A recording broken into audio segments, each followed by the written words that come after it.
तो जैसा कि अभी तक हम लोग देख चुके हैं कि मैनेजर रोल कौन कौन सा होता है, किस टाइप का होता है, कैटेगरी हमने डिफाइन कर लिया था। तो अभी हम लोग देखेंगे यहाँ पे कि इसका डेफिनेशन वगैरह को लेकर के कि क्या क्या है इसके डेफिनेशन प्रॉपर। तो हम लोग देखते हैं पहले इंटरपर्सनल रोल। तो इंटरपर्सनल रोल क्या होता है, जैसा कि मैंने बताया हुआ था पिछले वीडियो में, तो वो वीडियो बहुत ज़्यादा लंबा हो गया तो इस वजह से फिर एंड करना पड़ा था।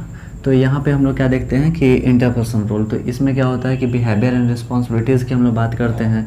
तो क्या बिहेवियर होगा, क्या रिस्पॉन्सिबिलिटीज़ होगी, वो देखना है। तो हम लोग फिगर हेड देखते हैं। तो फिगर हेड में क्या होता है कि दिस रोल्स रिफर्स, यहाँ पे क्या हो रहा है कि फिगर हेड जो है वो रिफर्स कर रहा है, क्या कर रहा है, तो योर रिस्पॉन्सिबिलिटीज़ है ना, रिस्पॉन्सिबिलिटीज़ के बारे में कि जो मैनेजर है वो कैसे परफॉर्म करेगा, जो उसका टास्क होगा है ना, तो वो क्या होगा। तो जैसे कि मैंने पहले बताया भी था, सोशल होगा, सिम्बॉलिक होगा और लीगल मैटर देखेगा, है ना। तो ऐसा करके वो मैनेजर परफॉर्म करेगा, तो एज अ फिगर हेड।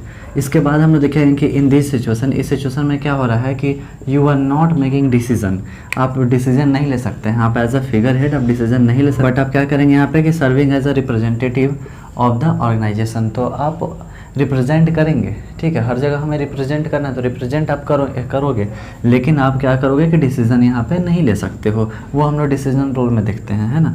फिर यहाँ पे देखेंगे एज अ फिगर, तो एज अ फिगर हेड आप लोग क्या कर रहे हो कि you also aim to inspire your team to complete your goals and skill. तो यहाँ पे आप क्या करोगे कि जो आपका एम होगा वो क्या होगा, इंस्पायर करना अपनी टीम को और कंप्लीट करना गोल्स एंड जो भी स्किल्स हैं उसको। तो ये हो गया फिगर हेड। इसके बाद सेकंड होता है लीडर। तो लीडर में क्या होगा कि आपका एम क्या होगा, you aim to manage the team and responsibilities of each member to ensure you reach objective effectively. यानी कि इफेक्टिवली का मतलब होता है प्रभाव रूप से प्रभावशाली। तो आप यहाँ पे क्या करोगे कि एज अ लीडर, जैसे कि लीडर का काम ही होता है कि सभी को वो मैनेज करना है ना, सभी मेंबर को, तो टीम को साथ में लेकर के चलना। तो वही चीज़ें हैं यहाँ पे कि अपनी रिस्पॉन्सिबिलिटीज़ को वो मैनेज करेगा। इसके साथ साथ क्या करेगा कि सम ऑफ योर ड्यूटीज़, और क्या क्या ड्यूटीज़ होंगे in the role include providing guidance. तो आपको गाइडेंस प्रोवाइड करना है, डेवलपिंग के लिए आपको करना है, रिप्रेजेंट करना है ना, motivation staff and performing evolution. तो ये सारी चीज़ें होती है लीडर का रोल। इसके बाद हम लोग देखते हैं लियासन रोल। तो अभी हम लोग देख लेते हैं लियासन रोल में क्या होता है कि in liaison role you create and maintain internal and external relationship, है ना। तो आप क्या करोगे कि इंटरनल और एक्सटर्नल रिलेशनशिप को मेंटेन करोगे इन लियासन रोल, है ना।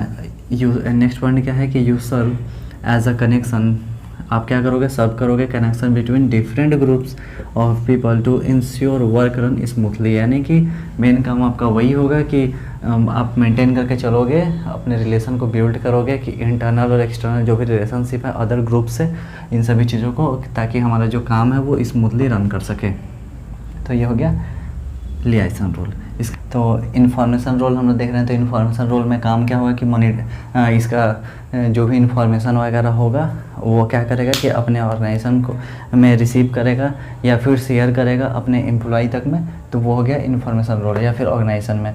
उसके बाद देखते हैं हम लोग, इसमें 3 कैटेगरी होता है, मॉनिटर होता है, डिसमिनेटर होता है और स्पोक्स पर्सन होता है, ठीक है। तो मॉनिटर का काम क्या होता है, तो seek out and gather information relevant to the organisation. तो ऑर्गेनाइजेशन से रिलेटेड जो भी इन्फॉर्मेशन होगा उसको कलेक्ट करेगा, ठीक है। नेक्स्ट पॉइंट क्या है कि finding out about legal restriction on new product and technology. इसके बाद में क्या होता है डिसमिनेटर। डिसमिनेटर का काम क्या होता है कि प्रोवाइड्स इन्फॉर्मेशन, ठीक है, इन्फॉर्मेशन प्रोवाइड करेगा where it is need in the organisation. तो जहाँ पे ऑर्गेनाइजेशन में इसकी ज़रूरत है इन्फॉर्मेशन की, वहाँ पे डिसमिनेटर उस चीज़ को प्रोवाइड करता है। इसके बाद क्या होगा, प्रोवाइडिंग करेंट प्रोडक्शन फिगर, ठीक है। तो करेंट व प्रोडक्शन फिगर क्या है, उस चीज़ को ये प्रोवाइड करेगा किसके साथ, तो जो भी वर्कर हैं असेंबली लाइन में। प्रोडक्शन में क्या होता है कि एक असेंबली लाइन होता है जहाँ पे लेन चलते रहता है, ठीक है। तो वो चीज़ें होंगी यहाँ पे, तो डिसमिनेटर में वो डिसमिनेटर करता है। इसके बाद में स्पोक्स पर्सन। तो जैसे कि मैं पिछले वीडियो में सब सारी चीज़ें बता चुका हूँ, अभी मैं एक डेफिनेशन बस आप लोग को एग्जैक्ट बताते चल रहा हूँ कि यहाँ पे क्या डेफिनेशन आप लोग को एग्जाम में लिखना है। बाकी तो पिछले वीडियो में सब कुछ समझा ही दिया था कि क्या क्या होता है। तो स्पोक्स पर्सन क्या होता है कि transmit information to people outside the organisation. तो ऑर्गेनाइजेशन के बाहर में जो भी लोग हैं उनको ये इन्फॉर्मेशन शेयर करेगा। तो कौन करेगा, spokes person. Representing the company को रिप्रेजेंट करेगा at a share holders meeting. Share holders के मीटिंग में ये कंपनी को रिप्रेजेंट करेगा। तो कौन करेगा, स्पोक्स पर्सन, ठीक है।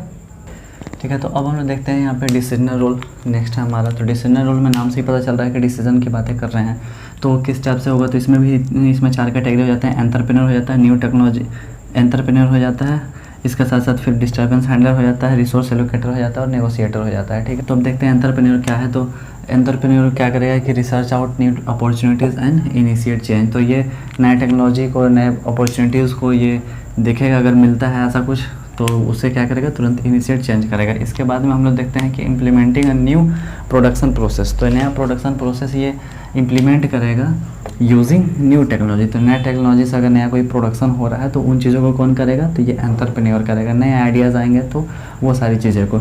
इसके बाद में हम लोग देखते हैं डिस्टर्बेंस हैंडलर नेक्स्ट हमारा है। ठीक है।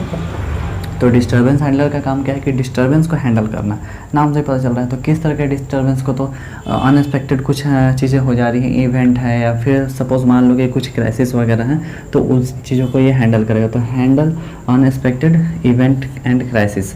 ठीक है। हैंडल क्या करेगा, handling a crisis situation such as fire. जैसे आग लग गया तो वो क्या करेगा, उस टाइम पे ये हैंडल करेगा कौन, डिस्टर्बेंस हैंडलर। नेक्स्ट देखते हैं रिसोर्स एलोकेटर। तो रिसोर्स एलोकेटर का काम क्या है, रिसोर्स को एलोकेट करना। तो कैसे करेगा ये, तो डिज़ाइन करेगा क्या चीज़, यूज़ द फाइनेंशियल। तो यहाँ पे फाइनेंशियल इसके हाथ में होता है, तो financial, human and other organisation resources. तो उन चीज़ों को ये यूज़ करके डिज़ाइन करेगा। इसके साथ साथ क्या करेगा कि अप्रूविंग द फंड। तो ये फंड को अप्रूव करेगा, नेसेसरी होगा, जो कि परचेज कंप्यूटर इक्विपमेंट वगैरह जो भी चीज़ें हैं, अलग अलग इक्विपमेंट्स वगैरह मशीन्स, तो उन चीज़ों को ये करेगा रिसोर्स एलोकेटर। इसका क्या काम है, रिसोर्स को एलोकेट करना। ठीक है। And hire personnel. तो ये क्या हो गया, डिसीजनल रोल हो गया। अब इसमें एक और आता है नेगोशिएटर। अब हम लोग देखते हैं यहाँ पे नेगोशिएटर। तो फोर्थ क्या है, नेगोशिएटर। तो नेगोशिएटर क्या है कि रिप्रेजेंट द कंपनी, कंपनी को रिप्रेजेंट करेगा एट नेगोशिएटिंग प्रोसेस। ठीक है। तो नेगोशिएटिंग प्रोसेस में ये कंपनी को रिप्रेजेंट करेगा। जैसे क्या क्या होता है इसमें, किस तरीके से होता है, तो participating in salary negotiation with union representative, यानी कि यूनियन वाले के साथ जब सैलरी को लेकर के नेगोशिएशन होगा तो वहाँ पे ये रिप्रेजेंट कर रहा है। जैसे उन्होंने बोला कि मुझे 12,000 रुपये हमारे एम्प्लॉय को चाहिए, जो यूनियन का लीडर होगा, तो ये क्या बोले 10,000 अगर उसकी सैलरी है तो ये क्या बोलेगा कि नहीं बहुत होगा, तो फिर ये 11 तक जाएगा। तो ये क्या कर रहा है, नेगोशिएट कर रहा है, जैसे कि ना तुम्हारा ना मेरा बीच का, है ना। तो ये हो गया नेगोशिएटर। तो ये हम लोग मैनेजरल रोल पढ़ते हैं किस अकॉर्डिंग टू मेंटोर। ठीक है। तो इसके थ्रू हम लोग ये मैनेजरल रोल पढ़ते हैं। इन्होंने इस मैनेजरल रोल को दिया था और ये बेसिक सा है। तो मैंने इसके लिए पर्टिकुलर 2 वीडियो बना दिया। एक ये वीडियो जिसमें मैंने की डेफिनेशन लिखवा दिया है, इसके पहले मैंने फर्स्ट वीडियो में इन सभी चीज़ों के बारे में समझा दिया था अच्छे से डायग्राम बना करके। तो आप लोग दोनों वीडियो को देख लो ताकि अच्छे से कॉन्सेप्ट आप लोग का क्लियर हो जाए। तो हम लोग मिलते हैं नेक्स्ट लेक्चर में।